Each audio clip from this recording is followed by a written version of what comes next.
Suite à mon passage chez Cabinet, j'ai eu une vague de soutien venant d'Alsaciens, de Lorrains et même de Vendéens. Franchement, ça m'a fait chaud au cœur.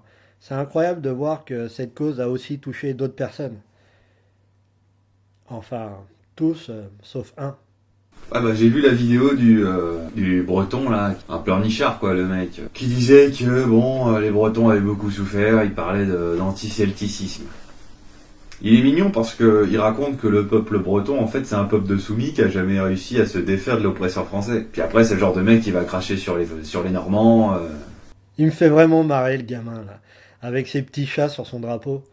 D'ailleurs, ça là, c'est du vrai, hein. C'est pas du virtuel. Un manque de moyens peut-être. Le mec, il se réclame descendant d'immigrés vikings.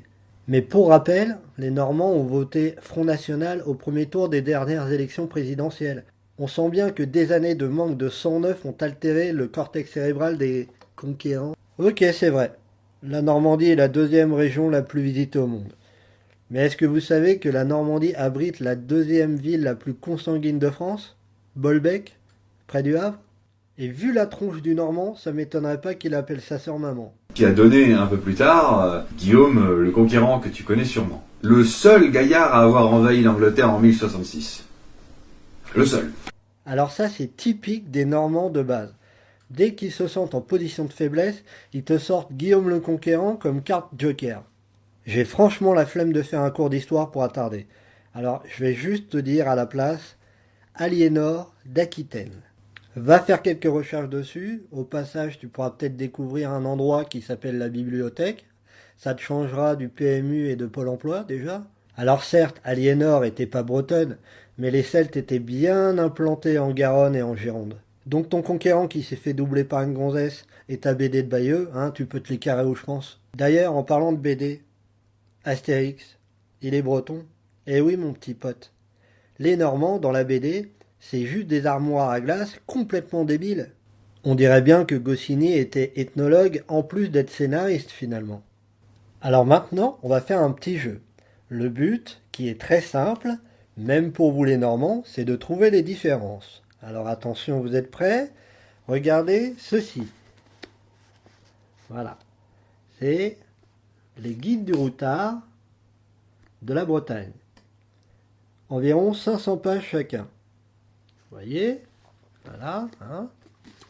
Et maintenant, attention, trouvez la différence. Vous avez trouvé? Le constat est simple, hein. Nous, on a le raffinement avec Pont-Aven et ses peintres mondialement connus. On a la forêt de Brocéliande avec ses légendes arthuriennes. On a ce super festival qui s'appelle les Vieilles Charrues. On a Carnac avec ses mégalithes datant du néolithique. C'est pas comparable avec des migrants arrivés en 911. Faut être sérieux enfin. Même avec votre camembert qui pue et votre essence que vous appelez Calvados, vous êtes loin du compte les gars. Au passage, avoir un nom de région qui porte le même nom qu'un alcool résume assez bien le niveau général. Pour conclure ce faux débat, j'aimerais vous raconter une anecdote no fake. Quand j'ai téléchargé la vidéo du Normand, j'ai remarqué un petit détail amusant. Regardez.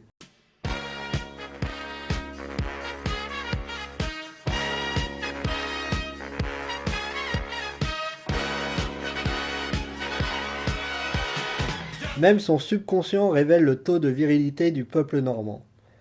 Allez, Kenavo et sans rancune.